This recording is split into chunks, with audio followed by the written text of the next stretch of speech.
Kenyatta will be the first Kenyan president to speak. Everywhere around the world, the political certainties of yesterday are giving way to new insecurities, largely driven by a powerful and borderless information age. Voices that would have been judged extreme are finding their ways to the center of power and governance, and this has had both positive, but we must also acknowledge, negative effects.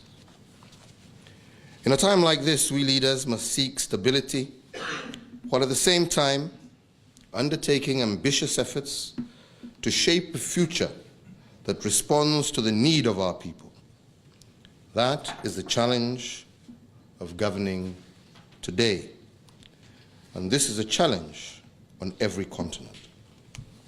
To know what needs stabilizing and what must also change. Nearly 70 years ago, Harold Macmillan famously spoke of a wind of change blowing right across Africa. The time for change had come, and there was little that could be done to stand in the way of freedom and independence. We as Africans took on our independence as a chance to shape a new destiny that would build a new continent and new nations, and with it, a belief and a hope to deliver to our people health, education, peace, and stability. Kenya has grown into a democracy without a peer in our region, but that has not been without its challenges, as I'm sure the evening news here has had occasion to remind each and every one of you. We have also developed the most diverse and most vibrant economy in our region. And throughout these decades of building, reforming, and growing, the United Kingdom has been an ally as well as a business partner. We have worked together to bring peace and stability to a troubled region. We have defended freedom and democracy together from the extremists who employ terrorism to undermine our way of life. And our people have traded with one another as well as invested in each other. Our friendship is built on solid foundations, and the decades of collaboration have only deepened it. To take it to new heights, however, will require more than a celebration of the past.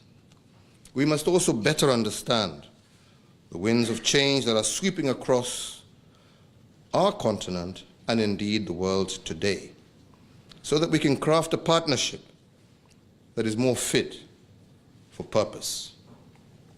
One that can deliver more value and more relevance for Kenyans and British citizens who are demanding that we listen to them and change with the times to serve them even better as governments, but as well as civil society. Our partnership needs to be aware of a new worldwide impatience with the compromise, the debate, and the respect for opposing views that democracy demands. There is today a growing temptation for some in the mainstream governing parties to seek political advantage in extreme positions that erode unity, a sense of national purpose, and paint compromise as betrayal. They seek a permanently divided body politic and non-stop political campaigning at the expense of countries doing the hard work of building prosperity. I believe we need to face this tendency together. First, by understanding that positive change is difficult to enact in a climate of permanent political instability, yet knowing that stability should not in itself be an excuse to remain rigid and resistant to change. Mainstream politics in Kenya, in Britain, and everywhere else in the democratic world must be responsive to the needs of the people. My reaching out to the Honorable Raila Odinga and the opposition after our elections must be seen in this context, and not one of opening up a new political front. We cannot achieve the social and economic needs of our people in an environment of constant political bickering. As much as political competition is an essential component of democracy, leadership on all sides of the political divide must rise above the noise and focus on the needs of the people. That is the difference, I believe, between the politics of democracy and mature democracies. Mature democracies that can rise above competitive electoral politics to issue-based politics that seek the enhancement of people's lives and the long-term peace, stability, and prosperity of our nations. Practically, what this means is that together we must look to reinforce constructive voices that promote non-partisan or bipartisan solutions to our pressing problems. There are too many risks we all face and too many pitfalls in today's world that we don't need as leaders to add to them with meaningless political rhetoric. The second area is to appreciate that democracy struggles to survive when it is surrounded by tyranny. Our friendship needs to respond to the enemies of democracy rather than leave the battlefield and retreat behind walls. We have indeed won victories together, disrupted and deterred multiple plots that have killed many of our citizens. And we must continue to work together to defeat terrorist groups that threaten much of our people and our countries. Much more coordination and collaboration can be achieved, but we must go even further. The violence employed by terrorists is an extension of their ideas. They daily announce their intention to destroy democracy and to usher in an age of fanaticism and religious tyranny. We can do more to fight their ideas, not only by denying them legitimacy and relevance, but by advancing together a powerful vision of why democracy is the most effective and successful way to deliver better lives for our people. And we must make it harder for the anti-democratic, hate-filled fanatics who are organized against liberty and trying to turn our citizens against one another. And for this, we in Kenya also look forward to you to use your useful positions in forums such as the United Nations to advance a more powerful consensus beyond just condemning terrorist violence and acting against religious and ethnic hatred and exclusivity. We want to partner with you more closely in challenging social media companies to be responsive to the extremist threats aimed at Kenya, as they are those targeting Europe, because we know that this disdain for our freedom by the extremists transcends all borders. We can work together to build stronger initiatives to prevent recruitment into terrorism and to more effectively disengage and rehabilitate foreign terrorist fighters who have defected and returned home. We must also act together to equip our people to counter the threats of weaponized information, which is now perhaps the most insidious tool of the new age. Ladies and gentlemen, we need to work together for the peace and stability of countries like South Sudan and Somalia,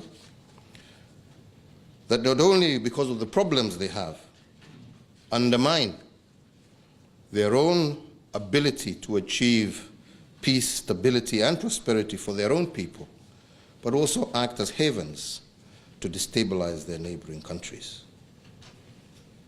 As potent a threat as terrorism is, it pales in comparison to the last measure, which is the continuing poverty and joblessness in much of Africa. As long as there's great poverty and desperation in Africa and other parts of the world, African refugees will seek entry into Europe in their millions. Your own politics will shift in response to that influx, and probably, as we have seen, not necessarily for the better. This is one instance where cause and effect are inextricable. In Africa will lead to instability in Europe. As one of the many African leaders with a growing youthful population, I recognize that we must build a much stronger economy if we are to ensure that the blessings of our demographic dividend does not turn into a curse for ourselves and indeed yourselves. Our youthful population must have access to economic opportunities that lift our country and continent to greater heights and maintain our peace and unity. So as I said, the third area, therefore requiring our urgent collaboration, is in the building of prosperity that offers jobs and opportunity to our young people. There is no more powerful engine for lifting millions out of poverty than entrepreneurship and trade. London is the global center of banking and investment. It is a city that urgently seeks out more investments and opportunities as well as higher yields.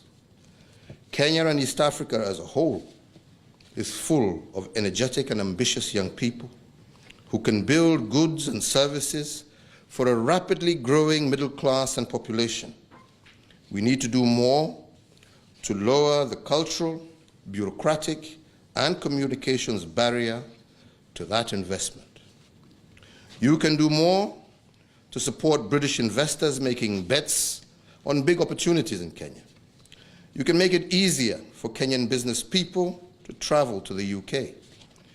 You can be ambitious in crafting a trade deal with Kenya that will be a shining example to the rest of the Commonwealth and the world. And we will walk with you each step of the way. On our part as Kenya, we can do much more to lower the barriers to investment at scale. And you will have noted that we have made aggressive reforms in the ease of doing business during my first term, and I intend to do even more. Our infrastructure will be ready for investment and sharply increase trade, and there are big opportunities for the private sector to deliver solutions in my administration's Big Four plan to transform Kenya's agriculture, healthcare, manufacturing, and affordable housing. The Kenyan and British people are marked by their pragmatism. We must marry that sense of practicality to ambition, optimism, and courage to embrace a future that is already here to deliver success in the three areas that I have outlined. I look forward to the conversations and debates to come, and most of all, to the mighty works that I believe we can build together. I thank you for your kind attention. Thank you very much.